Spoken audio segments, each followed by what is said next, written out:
nos preguntemos ahora, para que tenga validez una reserva, ¿qué necesita? Indudablemente tiene que ser aceptada por el Estado al que se dirige la reserva. En el caso que yo les he dicho, por ejemplo, de Malvinas, no puede, no es cierto, alegar absolutamente nada a Gran Bretaña, porque como saben ustedes, tenemos este conflicto que data del año 1833, cuando Inglaterra usurpó las islas. Ahí nosotros, cuando se suscribió la tercera convención, hicimos, no es cierto, esa reserva. Y otros que pueden objetarla son los terceros estados, pero por supuesto que, como ya les dije, tienen que dar sus motivos, los estados, hacer conocer a la comunidad internacional los motivos que tienen que ser hechos. La aceptación esta tiene que ser, hay una aceptación expresa y una aceptación tácita.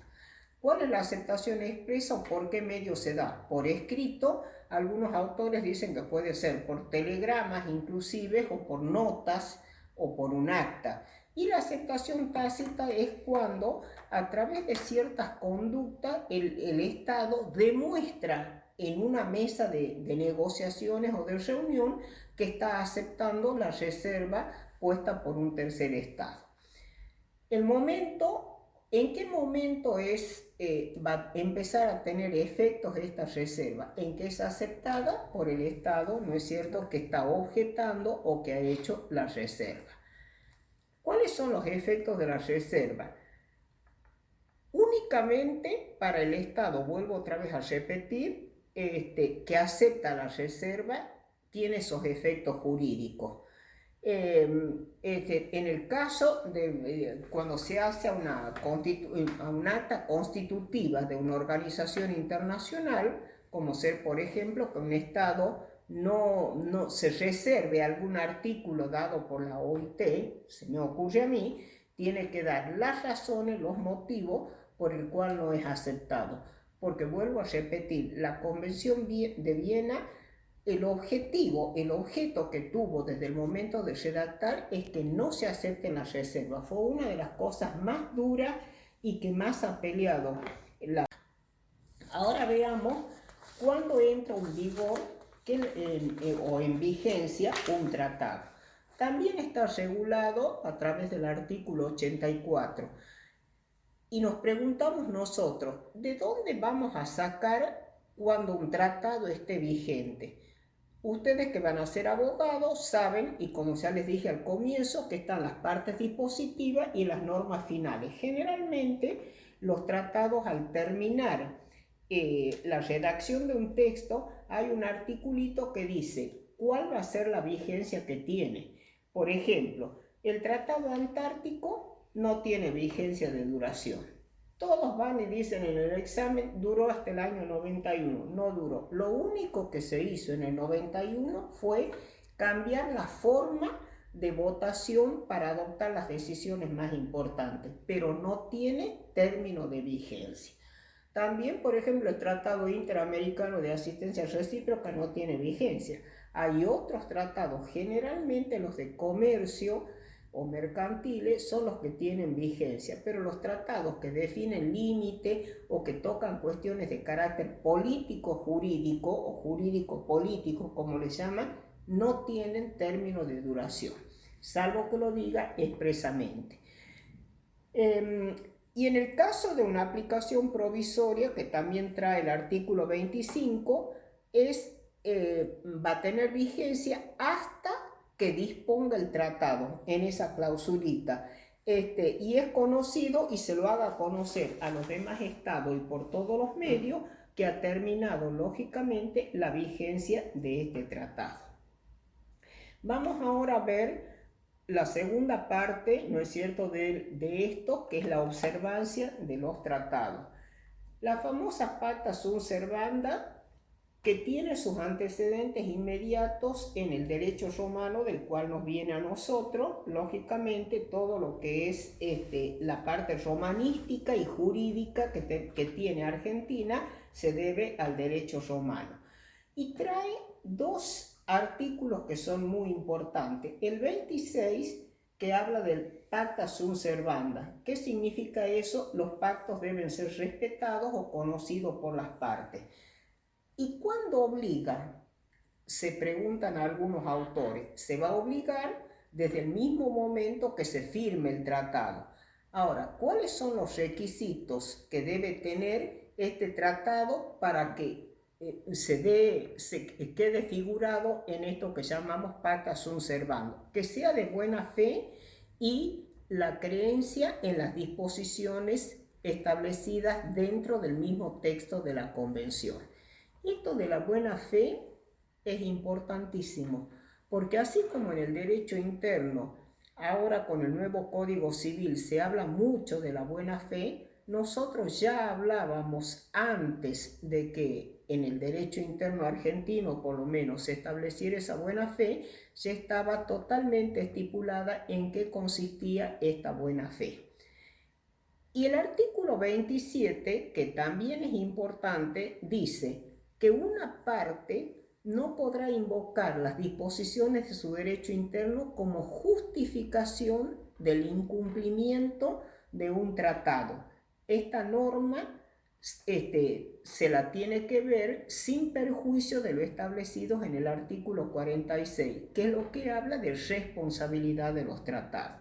Vemos ustedes cómo para darle ese empuje a la convención y para decir que los estados deben actuar con buena fe, obligando a las partes tal como se había estipulado en el momento de dictarse, si alguno incurre en alguno de estos delitos, va a ser juzgado a través de lo que nosotros llamamos responsabilidad internacional. ¿Y qué objeto o cuál es el fin último que va a perseguir un tratado que no esté hecho de acuerdo a la Convención de Viena? La nulidad, que ya vamos a ver que puede ser absoluta o relativa, y dependiendo de esa nulidad va a ser la responsabilidad que le va a caber al Estado. Bueno, esto es importante y le vamos a preguntar, le preguntamos mucho, por eso hacemos hincapié en este artículo 27 sobre el régimen de los tratados. Veamos ahora la aplicación de los tratados. Primero se preguntan si los tratados o la ley es retroactivo o irretroactivo. Ustedes están peleando y empiezan a discutir en clase. ¿Es retroactivo? ¿Cuándo es retroactivo y cuándo es irretroactivo? Irretroactivo significa que una ley va a tener vigencia con posterioridad al dictado de la misma, cuando quede firme. Dentro del derecho interno, cuando se haga esa publicación, venza la publicación en el boletín oficial, en donde aparece ya obligatoria, la forma obligatoria. ¿Y cuándo va a ser obligatorio este tratado? Ya hemos visto al comienzo, cuando ponga los estados las ratificaciones necesarias que dice el mismo texto del tratado, que puede estar únicamente con ratificaciones necesarias o combinar ratificaciones con vía. Por eso acá hemos puesto en las filmines igual que el derecho interno. El tratado nunca puede ser retroactivo, siempre, y me ponen ustedes los exámenes retroactivos, es irretroactivo. El tratado rige para el futuro, no puede regir para el pasado. Ámbito territorial. Les podemos preguntar, ¿qué significa el ámbito territorial de un tratado? Y ustedes van a tener que decir hasta dónde llega la soberanía de un Estado, recordándose que tiene los tres elementos: territorio, población y poder, y que el territorio, dentro de ese territorio está el aéreo, terrestre y marítimo. Hasta dónde llega es la soberanía del Estado en ese territorio, en esas tres áreas o tres dimensiones que acabamos de ver. ¿Qué pasa con los tratados sucesivos referentes a una misma materia? ¿Cuál es el principio? El principio es: tratado posterior deroga la anterior. Por ejemplo, puede ser porque ya se ha caído en desuso totalmente alguna norma internacional como en el derecho interno, o porque no sirve. Sobre todo, hay una multiplicidad de tratados internacionales que Argentina ha firmado y que no los ha ratificado en el ámbito interno, mucho menos en el ámbito internacional, porque ha podido ver que se superponen ciertos y determinados principios con un tratado anterior.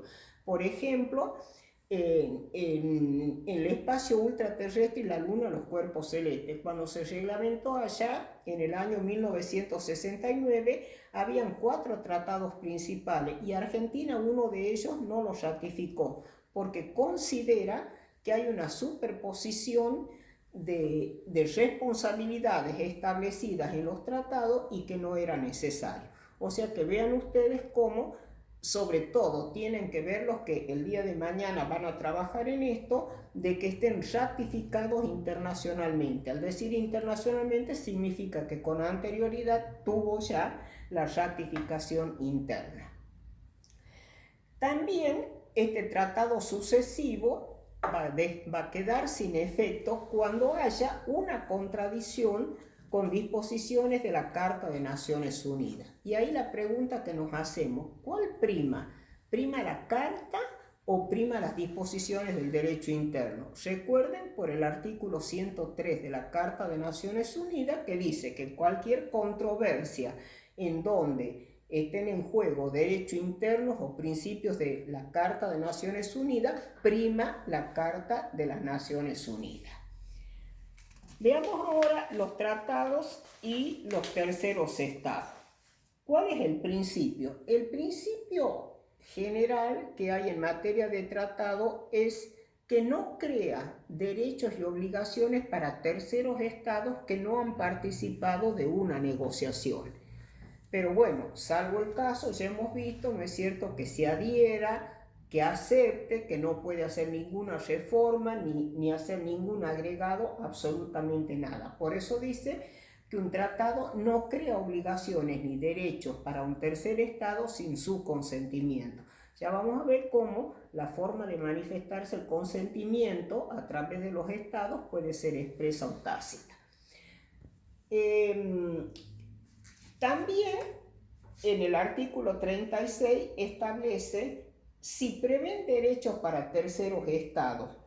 Bueno, esto va a surgir del mismo texto de la convención o del texto del tratado, que puede o no puede el estado adherirse si tiene intención de negociar o de entrar en esa negociación con los terceros estados. Pero ahí vuelve a repetir la Convención de Viena, que no podrá hacer ni agregados ni enmendaduras, o lo acepta en su literalidad al texto del tratado o no lo acepta. Bueno, otro puntito es interpretación de los tratados. El artículo 31 trae la regla general del tratado y ven ustedes cómo dice: debe ser interpretado de buena fe, el sentido corriente que tienen los términos, en el contexto de los términos y sobre todo teniendo en cuenta en consideración el objeto y el fin del tratado, que es para nosotros lo más importante. Si cambia o se interpreta distinto al objeto que tiene el tratado no puede tener validez. Por ejemplo, se me está ocurriendo que estamos nosotros poniendo fin a un conflicto de límite en donde uno de los estados está hablando de fronteras y el otro habla de límite. No puede tener valor porque los dos estados están hablando de cosas para el derecho internacional totalmente distintas. Ahí les doy un gancho también para que vean que son dos cosas distintas, límites y frontera. Bueno, vamos a ver ahora las nulidades. Entramos a ver las nulidades. Las nulidades está contemplada en el artículo 42 de la Convención de Viena y dice: la validez de un tratado o el consentimiento de un Estado en obligarse por un tratado no podrá ser impugnada sino mediante esta convención. La terminación de un tratado, su denuncia o el retiro no podrán ser lugar sino como resultado de la aplicación de las disposiciones establecidas en el tratado. Y ahí nos preguntamos nosotros, ¿cuándo un tratado es nulo? Cuando tiene vicios en el consentimiento, que ya lo vamos a ver de qué son, o vicios en la capacidad de los representantes, y así como en el derecho interno hay nulidades que son absolutas y relativas, también hay este tipo de nulidades en el derecho internacional. Empecemos a ver en este cuadrito que lo hemos hecho. Lo van a ver ustedes a las nulidades.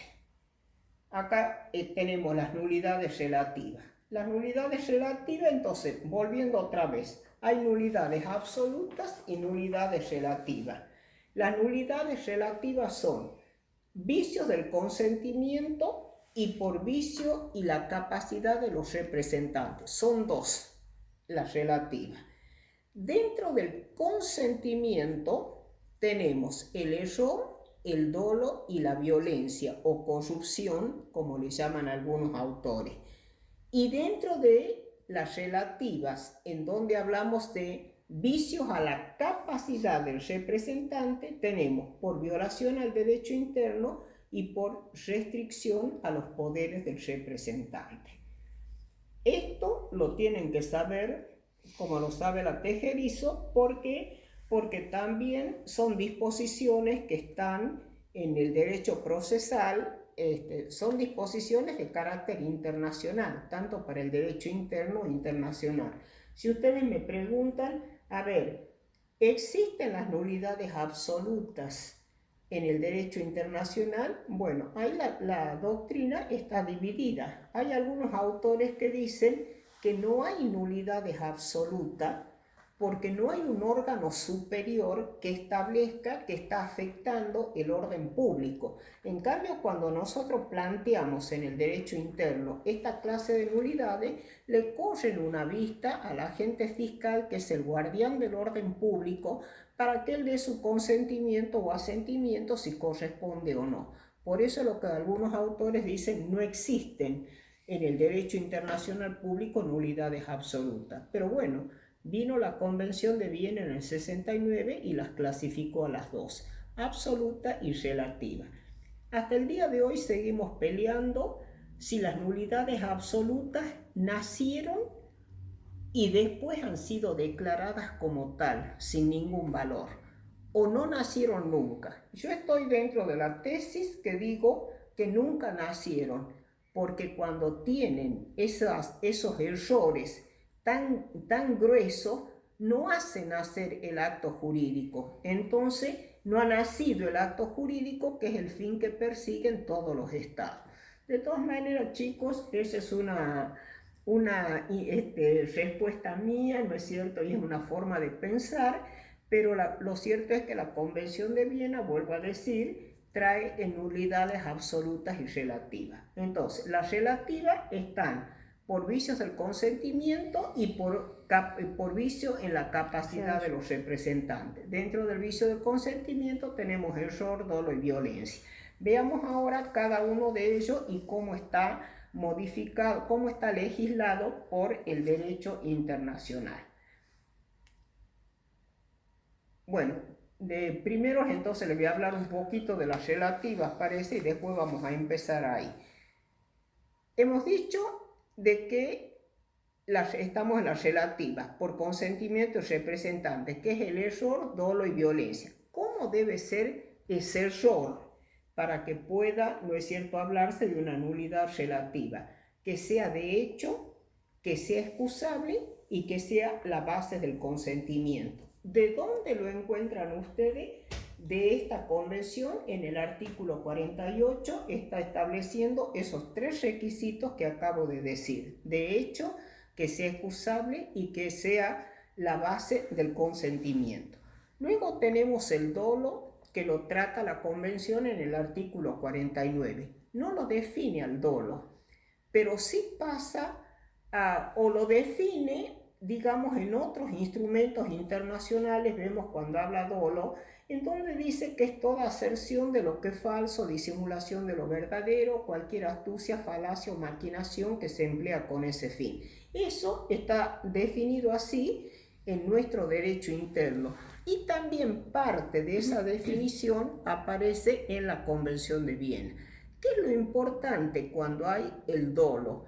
Que haya la intención de causar un daño. ¿Y cuál va a ser la consecuencia jurídica? Lógicamente, la responsabilidad internacional. Ahora, no todo lo que estamos definiendo lo podemos, ¿no es cierto?, encasillar en esa figura del dolo. Para que pueda ser considerada como una acción dolosa, tiene que ser excusable y tiene que ser un dolo esencial. No es cierto, algo que no produzca ese daño, esa intención de causar el daño, porque no tiene ningún valor. Y por último, hablan de la corrupción o vis compulsivas, como le decían, que está regulado en el artículo 50 de la Convención.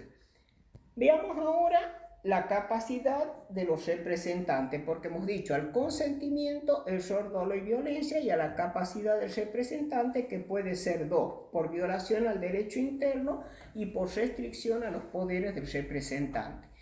Por violación al derecho interno, para que llegue a tener ese efecto jurídico, tiene que ser manifiesta y afectar una norma del derecho internacional público. También está establecido en el artículo 27 de la Convención de Viena. Y con respecto a la restricción de los poderes del representante, dice, por manifestar, va a ser nula, por manifestar su consentimiento, a menos, ¿no es cierto?, que la resolución haya sido modificada con anterioridad o puede estar convalidada por los jefes de Estado para que pueda ser válida. Esto está estipulado también en el artículo 47 de la Convención de Viena sobre el régimen de los tratados. Bueno, veamos ahora, estoy viendo acá, vamos ahora a las absolutas. Las nulidades absolutas también son dos. Una, referidas al consentimiento, y el otra, referido al objeto lícito. ¿Se acuerda que hemos dicho que cuando el tratado afecte el objeto y el fin que tenía el tratado deja de existir, entonces es nulo de nulidad absoluta? Como dicen los autores, nunca nació. ¿Por qué? Porque está con esos vicios del consentimiento. Referido al consentimiento puede ser coacción sobre el representante de un Estado mediante actos o amenazas. Lo dispone eso el artículo 51. Sería el caso, por ejemplo, cuando un agente diplomático sea amenazado a la firma de un tratado. ¿Ve? El consentimiento está totalmente viciado, por eso ha terminado firmarlo. Y coacción, el segundo caso que trae, es coacción por la amenaza o el uso de la fuerza, violando los principios establecidos por la Carta. Eso lo trae en el artículo 52. Se me ocurre, ¿no es cierto?, cuando hacemos, en el derecho interno se establece una pugna con el derecho internacional público, con la Carta de Naciones Unidas. Recuerden que hemos dicho que ha delegado ciertos poderes la República Argentina en el Consejo de Seguridad para lo que es el mantenimiento de la paz y la seguridad internacional. Y con respecto al objeto lícito, dice que esté en oposición a una norma imperativa o una norma del jus cogens, que es lo que establece el artículo 53 y 64. ¿Y qué son las normas del jus cogens que ya hemos dicho? Son aquellas normas de tal importancia para la comunidad internacional que únicamente pueden ser dejadas sin efecto por una norma ulterior de la misma categoría. Por ejemplo, las normas del jus cogens, tenemos todo lo que afecte a los derechos humanos, que es la temática nueva, cuando se contaminen los mares, cuando se violen los principios del mantenimiento de la paz y la seguridad internacionales, será considerada nulo de nulidad absoluta. Veamos ahora las nulidades relativas al consentimiento de los representantes de los estados. Eso ya lo hemos visto acá. Error, dolo, violencia. Ya hemos visto si acaso todo esto. Y vamos a ver las nulidades absolutas también. Y vamos a ver entonces las nulidades referidas a la capacidad de los representantes del Estado. Puede ser por una violación al derecho interno, que está establecida por el artículo 27, y cuáles son las condiciones que exige el artículo 46 para que sea válida, que sea manifiesta y que afecte una norma importante del derecho internacional público. Bueno, luego vamos a ver las nulidades referidas a la capacidad. Es por una restricción específica de los poderes de un representante para manifestar su consentimiento por el Estado, que lo trae el artículo 47, y puede ser alegada si ha sido notificada con anterioridad a los demás estados negociadores. Ahora vemos nulidades relativas al consentimiento. Ahí está, que ya le hemos pasado. Error, dolo, violencia, que ya les hablé todo esto. Las absolutas también. ¿Cuándo va la pérdida? Les quiero hacer ver. ¿Cuándo se pierde el derecho a alegar una causa de nulidad, terminación, retiro o suspensión? Están determinadas en el artículo 47, cuando haya un consentimiento del Estado afectado y cuando el comportamiento positivo del Estado afecte la validez y vigencia del tratado. Es lo que se conoce con el nombre del estoppel. ¿Saben lo que es el estoppel? Ya lo han visto. Es cuando un Estado, nosotros en Argentina, siguiendo el derecho español, le llama doctrina de los actos propios. Los franceses le llaman doctrina de la preclusión, los ingleses le llaman el estoppel. Es cuando un Estado con su conducta demuestra al Estado contratante que en igualdad de circunstancias se va a comportar de una manera determinada. Por eso fue lo que nosotros, cuando redactamos, ¿no es cierto?, y ratificamos, la Convención de Viena sobre el régimen de los tratados, hemos puesto que ese artículo no iba, ¿no es cierto?, contra los ingleses por haber violado reiteradas veces, ¿no es cierto?, este tratado. Bueno, ¿cuándo termina? Dice terminación y suspensión de un tratado. Por supuesto, por voluntad de las partes, cuando del texto mismo surge, ¿no es cierto?, que va a tener un término determinado, por ejemplo, 60, 70 años, o cuando se tratan de acuerdos o tratados bilaterales, cuando las partes de común acuerdo deciden. O también puede ser cuando en los bilaterales, o pueden intervenir en los multi, porque pueden participar 3 estados, cuando se produzca un acto de fuerza. ¿Cuál es el acto de fuerza? Es la guerra motivada, lógicamente, por este tratado.